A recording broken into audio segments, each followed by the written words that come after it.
Donald Trump iginiit na ang totoo ay nagmakaawa umano ang Iran sa Amerika na wag silang atakihin. Ngunit mariing pinabulaanan ng Tehran ang pahayag na ito ng Pangulo.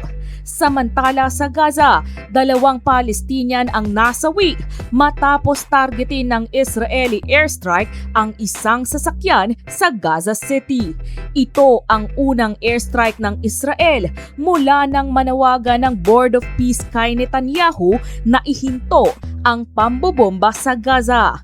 Kasabay nito, lumabas ang isang na-leak na email na mukhang desperado ang Amerika na nagbubunyag na naghahanap umano ang Estados Unidos ng bagong paraan upang dagdagan ang pressure laban sa Iran.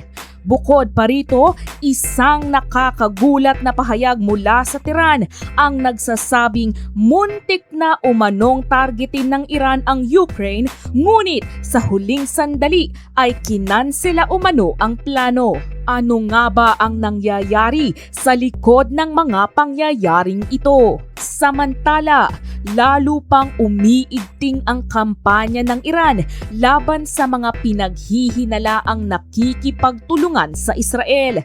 2 lalaki ang pinatawan ng pinakamalalang parusa matapos mapatunayang umano'y nag-espiya para sa Mossad. Sinabi ni US President Donald Trump na nakikipag-usap na ang Iran sa US para maresolba ang krisis sa Strait of Hormuz. Pero mariing itinatanggi ito ng Tehran sa publiko. Tinawag ni Trump ang Iranian leadership na napakasinungaling dahil ayon sa kanya, humingi o nagmakaawa ang Iran para sa isang meeting. Nagsimula umano ang talks at may mga susunod pang pag-uusap na naka-schedule. Ayon kay Trump, ang mga negosasyon ay huling pagkakataon ng Iran upang makipagkasundo sa Estados Unidos bago pa magkaroon ng mas mabigat na military action. Dagdag pa niya, hindi raw sinasabi ng Iran ang buong katotohanan, ngunit tumugon ang Iran. Ayon sa Iran, wala silang negotiations sa US at wala silang planong makipag-usap sa US sa kasalukuyan. At mali ang pahayag ni Trump dahil ang kausap lamang ng Iran ay Oman ukol sa pagpadaan sa Strait of Hormuz, na habang ipinapatupad ng US Navy ang blockade sa mga daungan ng Iran, hindi magbabago ang sitwasyon sa Strait of Hormuz. Ayon naman kay Trump na naghanda ang US para sa pinakamalaking atake simula noong World War II. Ngunit ipinagpaliban niya ito upang magbigay ng pagkakataon sa diplomasya pagkatapos makiusap ng mga pinuno sa Gulf at ilang opisyal ng Iran. Samantala, iniulat ng United Kingdom Maritime Trade Operations ang isang pagsabog mula sa isang langis na tanker sa baybayin ng Oman, malapit sa pasukan ng Strait of Hormuz. Walang nasaktan sa mga tripulante at ligtas ang barko. Kasabay nito, pinapalawak naman ng US Central Command o CENTCOM ang paghahanap ng ibang paraan upang ma-pressure ang Iran.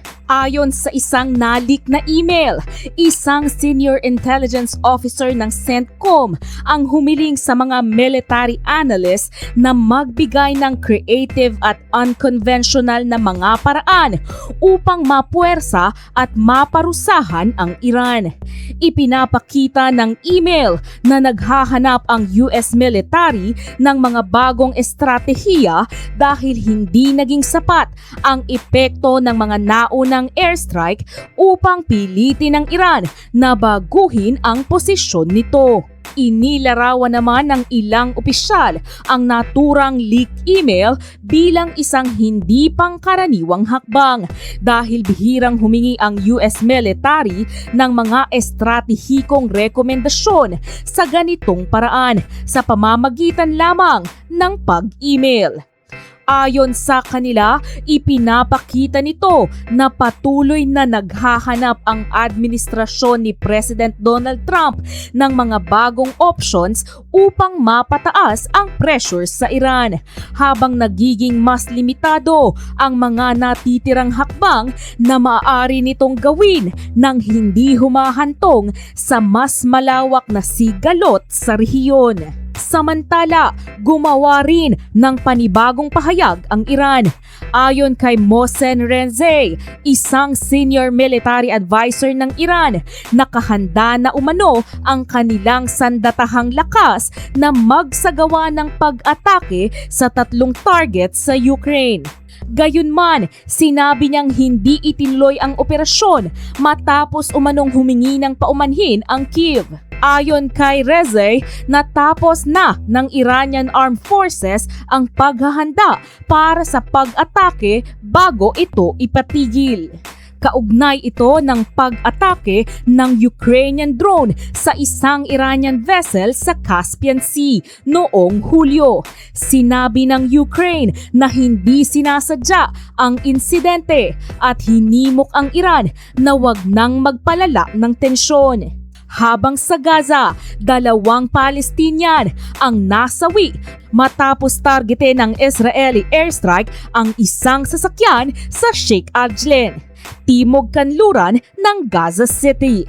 Ayon sa mga medical source, dinala ang kanilang mga labi sa Al-Shifa Hospital matapos ang pag-atake. Ito ang kauna-unahang airstrike ng Israel matapos manawagan ng Board of Peace kay Israeli Prime Minister Benjamin Netanyahu na itigil ang pambobomba sa Gaza bilang bahagi ng pagpapatupad ng kasunduang pangkapayapaan.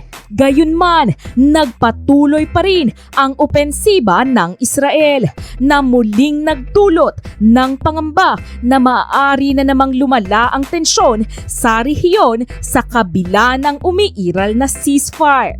Sa kabilang banda, pinarusahan ang 2 lalaki na kinilalang sina Omid Bezad at Porya Savat matapos silang mapatunayang nag-espiya para sa Israel at nakipagtulungan umano sa intelligence agency na Mossad. Ayon sa Iranian Judiciary, nagbigay umano sila ng lokasyon ng mga sensitibong pasilidad militar at seguridad ng bansa. Ayon sa mga human rights organizations, lumalala ang paggamit ng Iran ng pinakamalalang parusa habang may digmaan. Nagbabala sila na posibleng ginagamit ito upang takutin ang publiko at supilin ang anumang posibleng oposisyon. Samantala, nilinaw ng Israeli Defense Minister na si Israel Katz na hindi tinanggal sa pwesto si IDF Major General Avi Bluth. Ilang oras matapos niyang ipahayag sa live TV na papalitan ito. Sinabi ni Katz na maayos ang pagtupad ni Bluth sa kanyang tungkulin at hindi siya agad tatanggalin sa pwesto. Nagsimula ang kontrobersiya matapos batikusin ni Katz si Bluth dahil sa pag-renew ng Administrative Restraining Order laban sa isang extremist settler sa West Bank. Sa parehong panayam, inanunsyo rin niya ang umano'y kapalit ni Bluth, bagay na agad tinutulan ng IDF. Iginiit ng IDF na walang kapangyarihan ang Defense Minister na magtanggal ng isang IDF Major General ng mag-isa at sinabi nitong mananatili si Bluth sa kanyang posisyon.